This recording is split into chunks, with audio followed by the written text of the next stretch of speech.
জানিয়ে দিব হাতে থাকা সর্বশেষ আপডেট বাংলা সংবাদ। প্রথমেই সংবাদ শিরোনাম, স্বরাষ্ট্র উপদেষ্টার পদত্যাগ দাবি। এরপর জানিয়ে দিব শেখ হাসিনাই পালিয়ে যায় বলেছেন দুদু। এদিকে নারীদের প্রতি সহিংসতা বাড়ছে, কঠোর হাতে দমন করতে হবে বলেছেন সালাউদ্দিন। আরো জানিয়ে দিব সংস্কার ও স্বৈরাচারের বিচার প্রক্রিয়ার সঙ্গে নির্বাচনের সম্পর্ক নেই। সর্বশেষ জানিয়ে দিব রাজনৈতিক সহনশীলতা সম্প্রীতি বজায় রাখতেই গণতন্ত্র প্রতিষ্ঠা জরুরি। এতক্ষণ শুনছিলেন সংবাদ শিরোনাম, এবারে বিস্তারিত। ব্রেকিং নিউজ, স্বরাষ্ট্র উপদেষ্টার পদত্যাগ দাবি। প্রকম্পিত হয়ে উঠেছিল ঢাকা বিশ্ববিদ্যালয়ের ক্যাম্পাস। দফা 1 দাবি 1 উপদেষ্টা জাহাঙ্গীরের পদত্যাগ। ধর্ষকের সর্বোচ্চ শাস্তি নিশ্চিত করতে আগামী 24 ঘন্টা পর্যন্ত সময় বেঁধে দিয়েছে বিক্ষোভকারী শিক্ষার্থীরা। মাগুরার 8 বছরের শিশু আসিয়া সহ অসংখ্য ধর্ষণ, নারী নিপীড়নের ঘটনায় ব্যর্থতার জেরে অন্তর্বর্তীকালীন সরকারের স্বরাষ্ট্র উপদেষ্টা জাহাঙ্গীর আলম চৌধুরীর পদত্যাগও দাবি করেছে তারা। রবিবার রাত 2টার দিকে এই কর্মসূচির ঘোষণা করে বৈষম্য বিরোধী ছাত্র আন্দোলনের মুখপাত্র উমামা ফাতেমা বলেন, আগামী 24 ঘন্টার মধ্যে অন্তর্বর্তীকালীন সরকারকে ধর্ষণের বিচার নিশ্চিত করতে হবে, তা না হলে স্বরাষ্ট্র উপদেষ্টাকে পদত্যাগ করতে হবে। এর আগে রাত 12টার দিকে ঢাবির সুফিয়া কামাল হলের আবাসিক শিক্ষার্থীরা বিক্ষোভ মিছিল বের করেন। পরে তাদের সঙ্গে যোগ দেন শহীদুল্লাহ হলের শিক্ষার্থীরাও। ধর্ষকদের প্রকাশ্য বিচার চেয়ে মশাল মিছিল করেন তারা। এ সময় বিক্ষোভকারীদের নানা স্লোগানে কেঁপে ওঠে ঢাবি campus. We want justice, we want justice, আমার সোনার বাংলায় ধর্ষকদের ঠাঁই নাই, তুমি কে আমি কে, আসিয়া আসিয়া ইত্যাদি স্লোগান দিতে থাকেন। মাগুরায় নির্যাতনের শিকার শিশু আসিয়া হাসপাতালের সিআইসিইউতে অচেতন পড়ে রয়েছে। টানা 2 দিন হয়ে গেল, এখনো তার জ্ঞান ফেরেনি। চিকিৎসকরা বলছেন শিশুটির অবস্থা সংকটাপন্ন। শেখ হাসিনাই পালিয়ে যায় বলেছেন দুদু। বিএনপির ভাইস চেয়ারম্যান শামসুজ্জামান দুদু বলেছেন, ফ্যাসিস্ট শেখ হাসিনা বলতেন শেখ মুজিবের মেয়ে পালায় না, কিন্তু সে ঠিকই পালিয়েছে।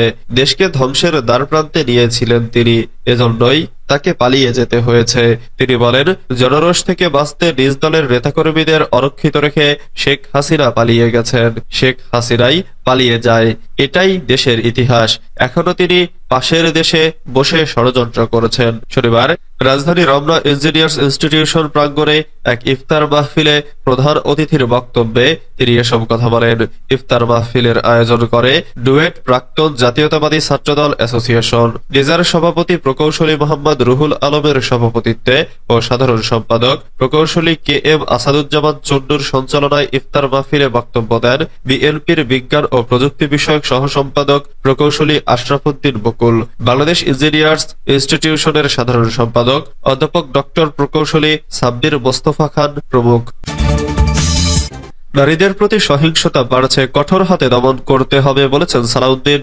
আন্তর্জাতিক নারী দিবস উপলক্ষে এক সভায় বিএনপির স্থায়ী কমিটির সদস্য সালাউদ্দিন আহমেদ বলেছেন, বাংলাদেশের নারী ও শিশুদের প্রতি সহিংসতা নিপীড়ন যে পরিমাণে বৃদ্ধি পাচ্ছে তা উদ্বেগজনক। আমরা নিন্দা জানাই, এটি কঠোর হস্তে দমন করতে হবে। শনিবার ঢাকা বিশ্ববিদ্যালয়ের টিএসসিতে অদম্য নারী শক্তিতে অজেয় শীর্ষক অনুষ্ঠানে তিনি কথা বলেন। অনুষ্ঠানটির আয়োজন করে ছাত্রদল। সালাউদ্দিন আরো বলেন, নারী ও শিশু নির্যাতন যেভাবে উদ্বেগজনকভাবে বাড়ছে তা আমরা রোধ করলে না পারলে তাহলে দেশের ভাবমূর্তি ক্ষুণ্ণ হবে।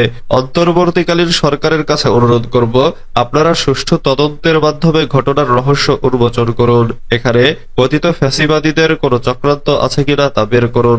বাংলাদেশকে কোনোভাবে অস্থিতিশীল করা যাবে না। নারীদের ব্যাপারে বিএনপির সংস্কার দফার কথা উল্লেখ করে তিনি বলেন, বিএনপির 31 দফা সংস্কার প্রস্তাবের মধ্যে নারীদের বিষয়ে আমাদের প্রতিশ্রুতি আছে। জুলাই গণঅভ্যুত্থানে শহীদ ও আহতদের আকাঙ্ক্ষা অনুযায়ী আমরা নারী সহ সমাজের অন্যান্য অংশের ক্ষমতায়নের প্রতিশ্রুতি দিয়েছি। সেখানে আমরা বলেছি, নারীদের ক্ষমতায়ন হবে সাংবিধানিকভাবে, সংসদীয়ভাবে এবং আইনি ও প্রাতিষ্ঠানিকভাবে। সমাজের সর্বক্ষেত্রে ক্ষমতায়নের হার পূর্বের তুলনায় বৃদ্ধি পাবে।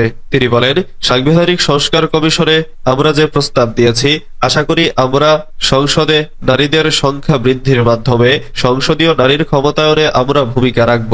আইনি ও প্রাতিষ্ঠানিক যেসব দিক আছে, যেসব গণতান্ত্রিক প্রতিষ্ঠান আছে, সেখানে নারীর অংশগ্রহণ বাড়বে। এখানে কোনো বৈষম্যের স্বীকৃতি আমরা দেব না।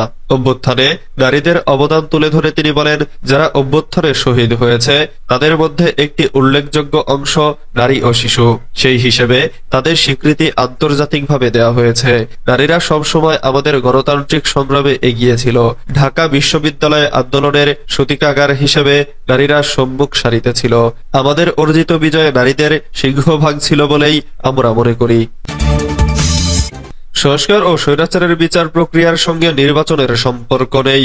সংস্কার ও স্বৈরাচারের বিচার প্রক্রিয়ার সঙ্গে নির্বাচনের কোনো সম্পর্ক নাই বলে মন্তব্য করেছেন বিএনপির কেন্দ্রীয় ক্রীড়া বিষয়ক সম্পাদক, ঢাকা মহানগর উত্তর বিএনপির আহ্বায়ক আমিনুল হক। তিনি বলেন, একটি গোষ্ঠী, একটি মহল এবং একটি নতুন দল তারা সংস্কার ও স্বৈরাচারের দোসরদের বিচার না করা পর্যন্ত জাতীয় নির্বাচন নিয়ে টালবাহানার কথা বলছেন। এ সময় আমিনুল হক বলেন, আমরাও দেশে পরিপূর্ণভাবে সংস্কার চাই এবং স্বৈরাচার শেখ হাসিনা সহ তার দোসরদের বিচার চাই। স্বৈরাচারের বিচার প্রক্রিয়া এবং রাষ্ট্র সংস্কারের সাথে বাংলাদেশের নির্বাচনের কোনো সম্পর্ক থাকতে পারে না, কারণ নির্বাচন হচ্ছে একটি গণতান্ত্রিক প্রক্রিয়া। এ সময় তিনি বলেন, অন্তর্বর্তীকালীন সরকারের 6 মাস হতে চলেছে, এখনো পর্যন্ত সাধারণ জনগণের মধ্যে আতঙ্ক বিরাজ করছে। বাংলাদেশে এখনো পর্যন্ত কোনো স্থিতিশীল অবস্থা তৈরি হয়নি। আমিনুল হক এ সময় অন্তর্বর্তীকালীন সরকারের প্রতি আহ্বান জানিয়ে বলেন, আপনারা দ্রুত একটা জাতীয় নির্বাচন দিন। নির্বাচনের মাধ্যমেই দেশে একটা জনগণের সরকার প্রতিষ্ঠা হবে। জনগণের সরকারই পারবে দেশের বিরুদ্ধে সকল ষড়যন্ত্র মোকাবেলা করতে এবং স্বৈরাচারের বিচার ও পরিপূর্ণভাবে রাষ্ট্রীয় প্রতিষ্ঠানগুলোর সংস্কার করতে। রাজনৈতিক সহনশীলতা সম্প্রীতি বজায় রাখতে গণতন্ত্র প্রতিষ্ঠা জরুরি। জামাতে ইসলামী প্রতিষ্ঠাকাল থেকেই গণতান্ত্রিক ব্যবস্থার প্রতি প্রতিশ্রুতিবদ্ধ দাবি করে দলটির আমির ডক্টর শফিকুর রহমান বলেছেন, বাংলাদেশে গণতন্ত্র প্রতিষ্ঠা করা অত্যন্ত জরুরি, যাতে বিভিন্ন রাজনৈতিক শক্তির মধ্যে সহনশীলতা ও পারস্পরিক সম্প্রীতি বজায় থাকে। শনিবার 8 মার্চ রাজধানীর একটি অভিজাত হোটেলে 11 বছর পর বিদেশি কূটনীতিকদের সম্মানে ইফতার মাহফিলের আয়োজন করেছিল জামাতে ইসলামী। সেখানে আয়োজকের বক্তব্যে একথা বলেন তিনি। রাজধানীর গুলশানের হোটেল ওয়েস্টেনে আয়োজিত ইফতার অনুষ্ঠানে উপস্থিত ছিলেন বাংলাদেশে নিযুক্ত British high commissioner Sarah Cook, ফ্রান্সের রাষ্ট্রদূত মেরি মাসদুপি, চীনের রাষ্ট্রদূত ইয়াও ওয়েন, রাশিয়ার রাষ্ট্রদূত আলেকজান্ডার গিরি গরিয়োভিচ কোজিন সহ আরো অনেকে।